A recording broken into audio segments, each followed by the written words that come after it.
Darlene makes a big sacrifice, and we have a very special guest star as a potential love interest for Becky. Let's talk about the Connors.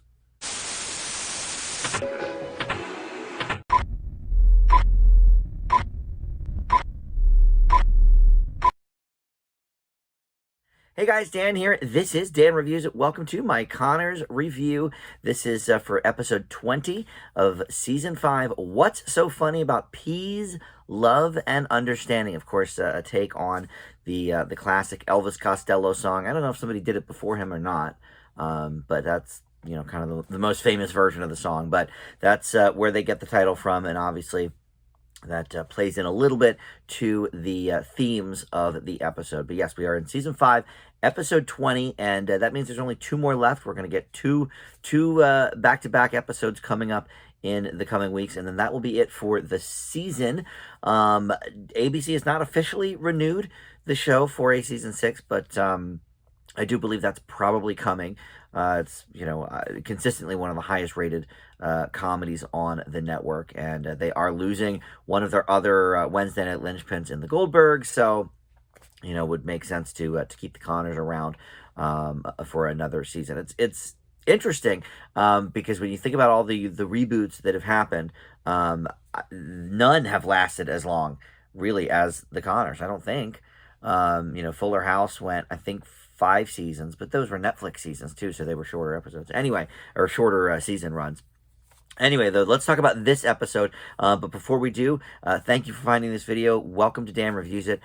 Please consider subscribing down below, too. Would love to have you aboard in that capacity. Or just like this video, comment on this video.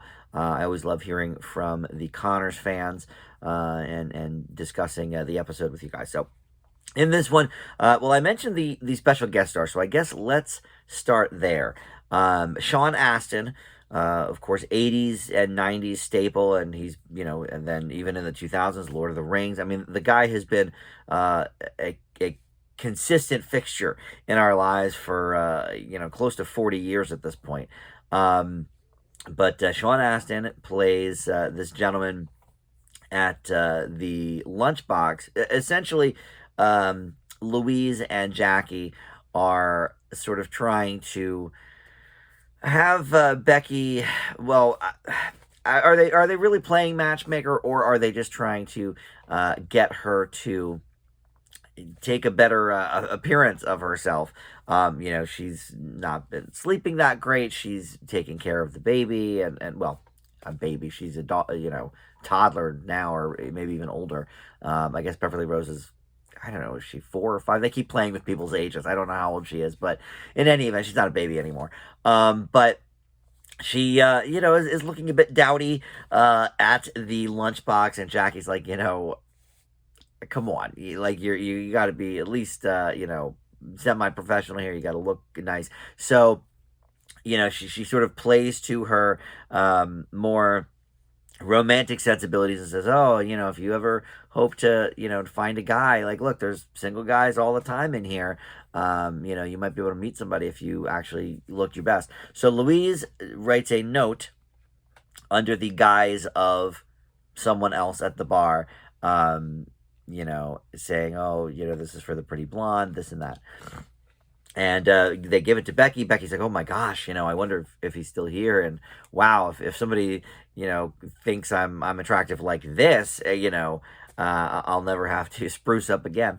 So eventually she lands on, perhaps it is this Sean Astin character. And I apologize, I do forget the character's name. So we're just going to call him Sean Astin, right? And he's like, oh, it's not me, but hey, let's shake and bake here a little bit. Let's let's talk and whatever. So that does not really land, but she actually runs into him at the Lobo because Jackie and Louise decide to take her out there and see if that's a better venue to find a guy, make her feel good about herself. And he ends up being there as well. And that has its own set of complications. But anyway, he ends up finding her back at the lunchbox. because after the Lobo, and some things go down at the Lobo, and he comes to the lunchbox. He's like, I didn't know where else to find you, but would you be interested in, perhaps dating, whatever. I really like Sean Astin. And I think, look, they've had some big guest stars on the show. I'm not going to say Sean Astin is bigger than, Whoopi or something. But certainly bigger than, Brian Austin Green, right? He's a household name, certainly. And he's in Stranger Things, right? I don't watch Stranger Things, but I've seen like memes, about that. So I think he's in Stranger Things too. So, I mean, he is a very in-demand actor, really, when you think about it. We don't necessarily think of him as like an A-lister, but like I said, he's been consistently working for 40 years, and that is no small feat in this industry. So, to land him in an episode is cool, but wouldn't it be nice if we saw more of this character, if we got more of the Sean Astin love in The Conners? There's 2 more episodes this season. Maybe he has a little bit of an arc. But you know what? Oh, you never know. I mean, Katie Seagal, I feel like was, well, who knows what their plan really was for her, but she started as sort of a 1 episode character, and oh, I remember you from high school and this and that, and then look what that has blossomed into. I'm fingers crossed here that Katie Seagal is a series regular next season, and appears in the opening credits. That would be awesome. Who knows what the future of Sean Astin is on this show. Stranger Things is obviously a TV show as well, and he did that. So, maybe, TV is something he's more interested in, or look, maybe the movie roles are drying up. I can't remember the last major movie he was in.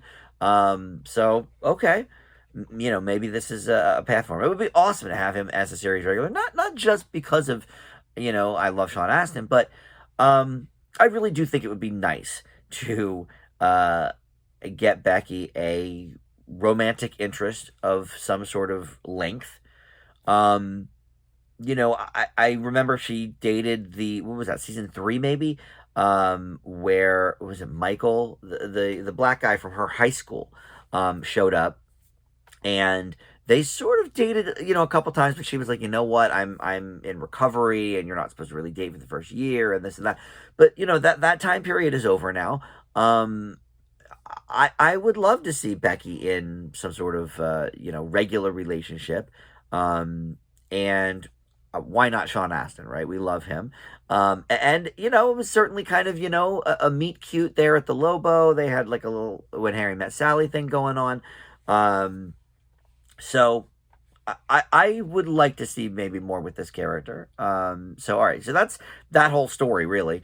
And then the Darlene thing, that is more about the P's. What's so funny about P's, love and understanding?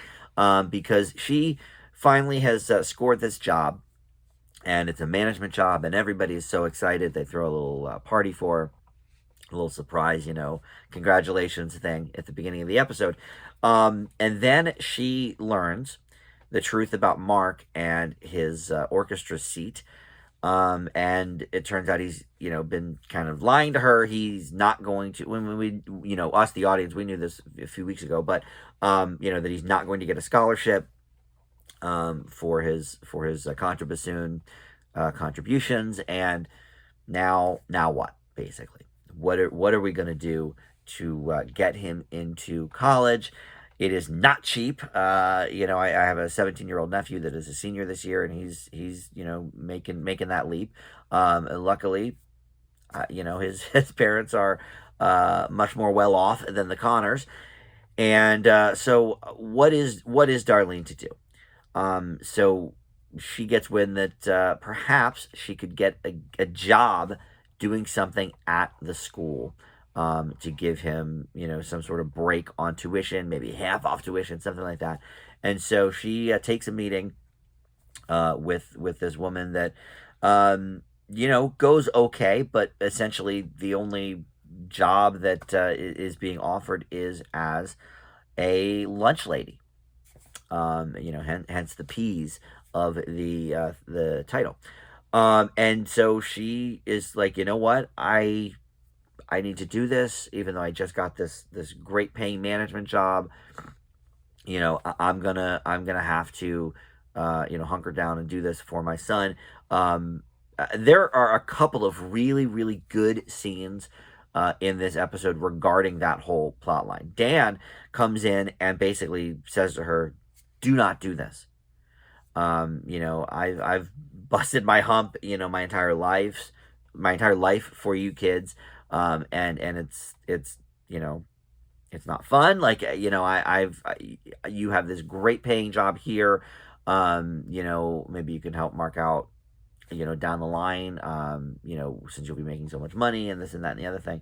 So he basically, is trying to talk her out of it, and she is conflicted. So then she sits down with Ben at the lunchbox as well, and has a conversation with him about it. He already knew, because of Dan, and he actually went the opposite direction. And he was like, "Look, because they've been struggling. It's the Connors. They're always going to struggle, right? But we've been struggling. I don't want, to put you through more struggling, Ben. We're just kind of getting our foot in the door, at this company, and I want to succeed there, and this and that." And Ben says, "You know what? I want you to do the lunch lady thing. If you don't, you're gonna be regretful the rest of your days that you couldn't help your son out when you could have the most." And I can take getting an ulcer, from worrying about money and whatever, this and that. But I couldn't stand it, if you had one because of your decision. So he actually went the opposite direction, something I didn't quite see coming. Although I guess I should have. Ben is, such a nice guy, such a great person. So she then has a really emotional conversation with Mark. Some of her best acting of the season for sure. She was crying as she was, telling him, and I was crying, and the emotion in that felt real to me. It was an incredible scene. Just basically, telling him, I finally have the chance to give you something that you deserve. You've deserved so much in this life that I could not provide for you. And boy, was that, I felt that, we did not have money growing up either. And so I felt that. And that was a really powerful scene. And it turned this episode from pretty good to great. It really hit me hard.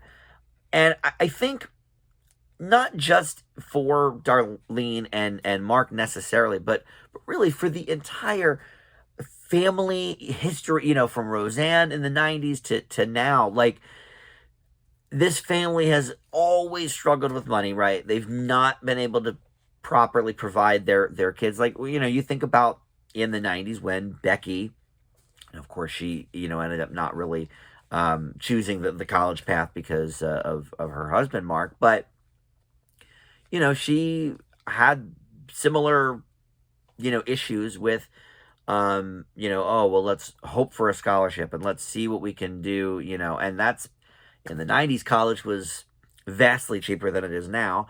I guess depending on where you go, but still, and that was, that was then, and they were unable to provide for Becky at that time. So it's almost, these sort of full circle moments on the Connors are always real nice because, it reminds us that, oh yes, this family is still having, sort of similar struggles, but it's nice when one of their struggles can sort of be put to rest. And now we're, look, Darlene's gonna probably not have, the best time as a lunch lady. And listen, I don't know. I sort of felt maybe a little bit like they were besmirching kind of the lunch lady thing. And yeah, okay, maybe you won't get nearly as much money as she would have if she was doing the management job or whatever. But I don't know. I worked at McDonald's when I was a teenager. I had a great time doing it. I still work retail. I don't know. It's all your perspective. And maybe it's not glamorous, but I'll tell you actually what put me on the path, another sitcom of kind of, I don't know, every job being meaningful or whatever, was this Everybody Loves Raymond episode where they were just sort of throwing things on the ground, and Ray was like, oh, the janitor will get it. And then it turns out the friend of his son that they brought, his father was a custodian. It was this very, very, I love Everybody Loves Raymond, by the way. That's another show. I don't know if y'all watched it, but I go back to that one every couple of years and just go through it, and just a great show. But that particular episode, it put me in this mindset of, yeah, like every job has meaning, and I've never had glamorous jobs either, really. Well, I was a DJ for a while. That was a good one. But yeah, I work retail and, stuff like that. And it's, not, maybe not glamorous, but I enjoy doing it, and whatever. But anyway, back to the Connors. That scene was just very impactful and emotional, and just so well acted from Sarah Gilbert. Everybody was in this episode that appears in the opening credits, including Mary.